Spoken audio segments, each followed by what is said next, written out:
Je vais vous expliquer le concept pour les prochaines capsules. Donc, vous avez probablement vu pour la majorité des vidéos passées sur les réseaux sociaux qui présentent nos maîtres éleveurs de cette année. Eh bien, nous allons transformer ces dites vidéos en balado pour ceux qui veulent plutôt les écouter en audio. L'obtention du titre de maître éleveur, c'est une récompense d'un travail de dur labeur de plusieurs années, mais qui ne s'atteint pas seul, et c'est ce que les profils des troupeaux Valric, La Relève, Rescator et Julio mettent en lumière. Lors de notre soirée reconnaissance durant le congrès au Québec, ils ont cassé la glace et l'audience ont vite compris que c'est en partie grâce à leur entourage et leur famille qu'ils recevaient cette année les plus grands honneurs. Donc voici les histoires inspirantes derrière ces troupeaux de renom. Nous allons débuter le podcast avec le troupeau Valric qui nous ont prouvé qu'ils font de l'élevage avec passion et distinction.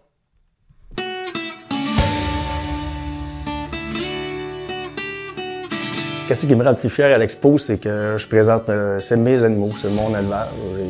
J'aime bien exposer mes vaches, faire mes affaires. Ouais, 2016, c'était une grosse année. C'est là que ça nous a peut-être mis ça à la map un peu plus, là. Quand on avait presque tout remporté à l'expo de Saint-Hyacinthe. On a gagné les 2 bannières. J'ai eu la grande championne, la réserve, la championne propriété élevée, la réserve propriété élevée. J'ai eu beauté utilité, troupeau d'éleveurs, progéniture de mère. Propriété élevée dans le championnat, on avait 4 vaches sur 6. Ça nous a donné, je sais pas, on aimait déjà ça à l'expo, mais ça a fait encore plus. Le Saint-Hyacinthe, on se connaît tous les gars, puis tout le monde sait, puis c'est vraiment... On tripe raide quand on va là, nous autres, on prend une petite bière, puis nous autres, c'est nos vacances, fait que c'est parfait.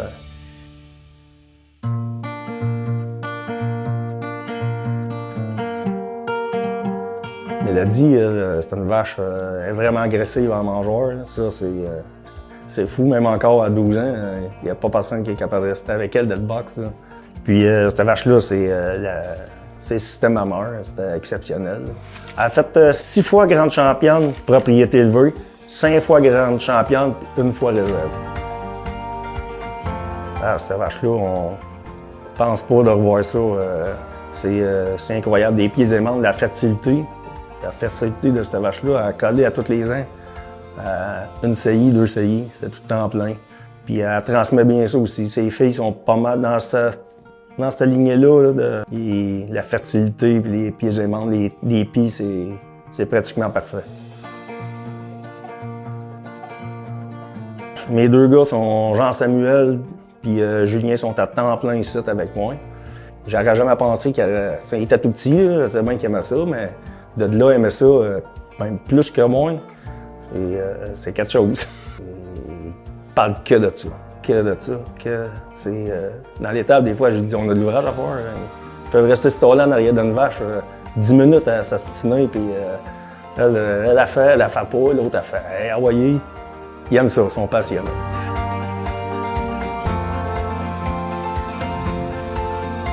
Non, les 2 gars à cette heure sont pas mal sur la coche, là. Même qu'il faut que je prenne. J'ai un deuil à faire, fait que. J'avais dit si j'avais le titre de maître éleveur, c'est plus moi qui faisais le croisement des vaches. Fait que là, c'est rendu mes 2 petits poulets qui font ça. Fait que ça, c'est un bon deuil. On enchaîne avec la firme New & Associés qui pousse continuellement leur performance à la limite du possible.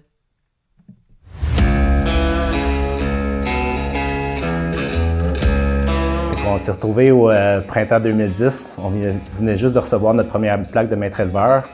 Puis, comme d'habitude, moi et mon père, on avait une discussion à savoir c'est quoi la prochaine étape pour continuer à évoluer. Puis, on avait déjà une bonne production, mais on s'est aperçu qu'on commençait à stagner un peu. Puis, ce qui nous empêchait d'aller à la prochaine étape, bien, dans le fond, c'était le confort des vaches puis la gestion des fourrages. Puis, j'ai lancé l'idée à mon père. J'ai dit pourquoi pas dans 3-4 ans, on construit une nouvelle étable. Puis sa réponse a été pourquoi attendre 3-4 ans puis pas construire tout de suite pour qu'on puisse en profiter le plus vite possible.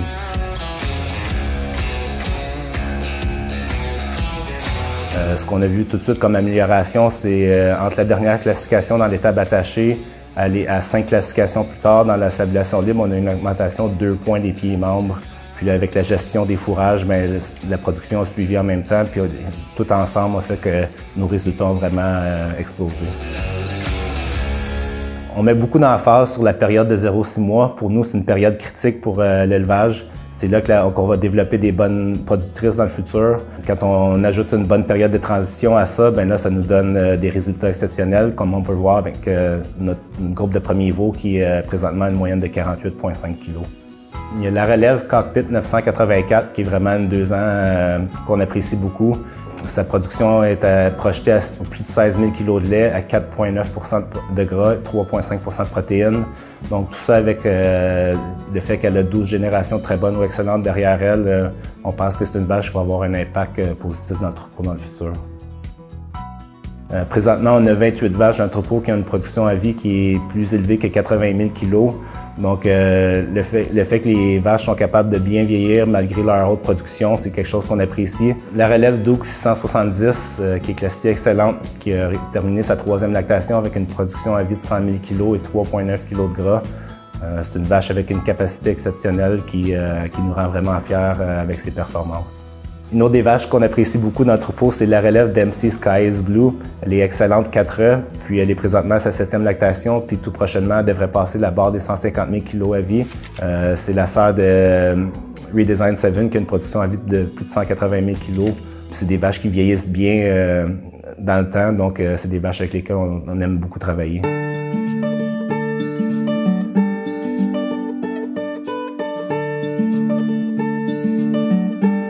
À la ferme, les propriétaires, c'est moi et mon père Justin, puis on est entouré d'une équipe de 4 employés qui viennent nous aider à accomplir la tâche de tous les jours avec les enfants qui viennent ici et là aussi. Donc tout le monde ensemble, on met la main à la pâte pour... c'est ça qui nous donne les résultats qu'on a comme c'est là.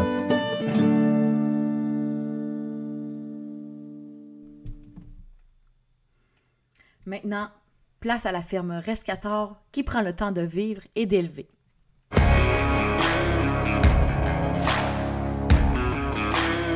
Ça a commencé en 88. Mon père il a acheté une ferme non apparentée. Il y avait... Le troupeau n'était pas enregistré encore. Il a commencé à l'enregistrer sur le préfixe Rescator. Ça, c'est le nom d'un cheval qui avait échangé contre un skidoo à l'hôtel un soir. C'est de là qu'est parti le préfixe Rescator. Moi, je suis arrivé en 2006 à la ferme. Après ça, on a commencé sur l'officiel en 2008. Par la suite, on a commencé à accumuler des points un peu plus. Mon père il avait introduit les premières jerseys en 2002. Puis par la suite, quand j'ai connu Élise en 2012, elle est arrivée avec ses bagages et son trailer de jersey. Ben moi, quand je suis arrivée ici, vraiment, là, la ferme, il était en train de faire des gros changements. Il était en train de tout refaire le confort des vaches. Puis tu sais, vraiment, la ferme était déjà comme dans le début d'une lancée avec mon beau-père puis mon chum. Puis tout de suite, je me suis vraiment sentie acceptée par toute sa famille, parce que sur la ferme, on s'entend que c'est familial, là. Je me suis sentie bien tout de suite, puis impliquée, puis ça a bien été. Tout a commencé avec Rescator Bonheur Sanja, très bonne 86. C'était vraiment une vache solide avec un pied exceptionnel. Elle a donné 4 génisses dans sa vie. Puis ça a été vraiment 4 vaches exceptionnelles, dont plusieurs qui ont très bien élevé. Cette vache-là, elle nous a fait vivre des moments vraiment spéciaux. Avec elle, on a eu notre première très bonne 2 ans, notre première lactation supérieure et finalement notre première vache excellente en 2015. C'était vraiment une belle journée qu'on se souvient, là. La Bonheur nous a donné une petite fille par impression qui a fait 94 points en plus de se mériter un Super 3. Présentement, nous travaillons avec sa fille, Kingpin Sapporo, qui est une de nos préférées présentement. C'est une vache d'avenir, puis qui va continuer de l'aligner. Rescator Sidekick Sierra est vraiment le genre de vache qu'on aime élever, le modèle qu'on vise. C'est une vache qui avec un super beau pied, qui est jamais malade, qui revêt aux années, puis qui teste gros en gras. Parce que nous autres, un début, c'est que nos hostings testent autant que les jerseys. Pour l'avenir, nous autres, la façon qu'on voit, c'est sûr qu'on veut conserver les acquis qu'on a, les objectifs qu'on avait déjà, mais on voudrait un peu plus enligner vers des vaches qui se débrouilleraient bien en stablation libre, puis aussi des vaches qui peuvent produire beaucoup de kilos de gras. Pour l'avenir, c'est sûr qu'on aimerait ça que nos enfants nous suivent là-dedans puis qu'il y ait la passion qu'on a présentement aussi. Moi, vraiment, ce que je préfère le plus, c'est toute la vie familiale autour de la ferme. Là. Moi, mon chum, la famille, le matin, on se lève les deux, on va à l'étable, on sait qu'on peut compter un sur l'autre, on travaille ensemble. Puis ça, c'est vraiment le mode de vie que moi, je préfère. C'est ma partie préférée, l'ensemble de tout. Là.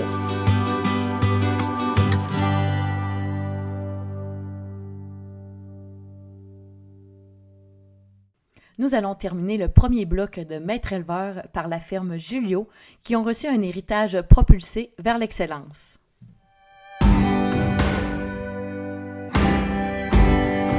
Ben nous, dans le fond, on arrivait de la ferme de mon grand-père. Il n'y avait pas assez de place pour toute la relève. Fait que mon père, de cette manière-là, il nous a aidés à acheter ici, à la ferme Julio.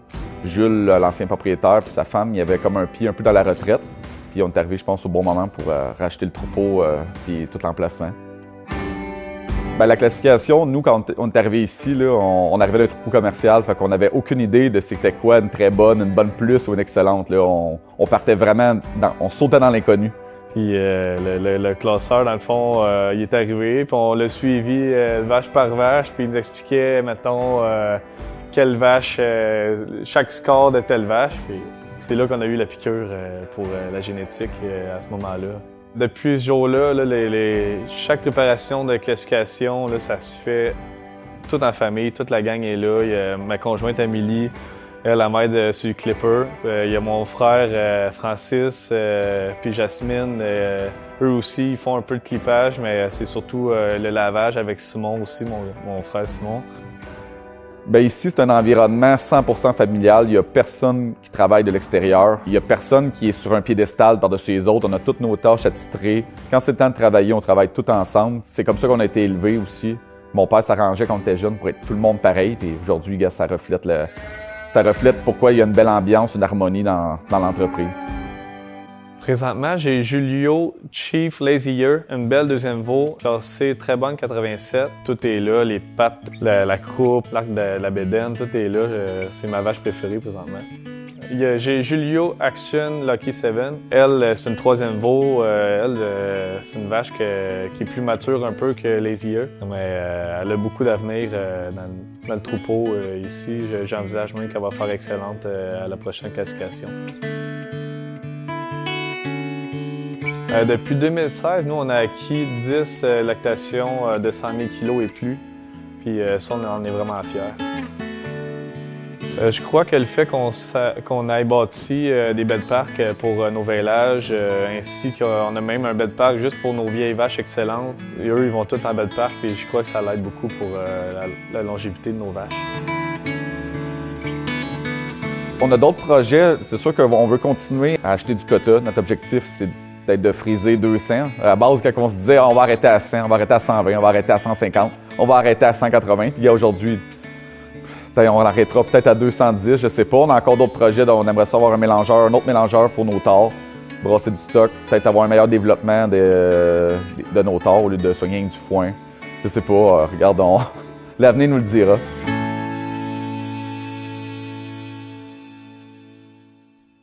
C'était les présentations de 4 des 12 maîtres éleveurs 2023 du Québec. Donc, restez à l'affût. Les autres vous seront présentés très bientôt dans d'autres balados.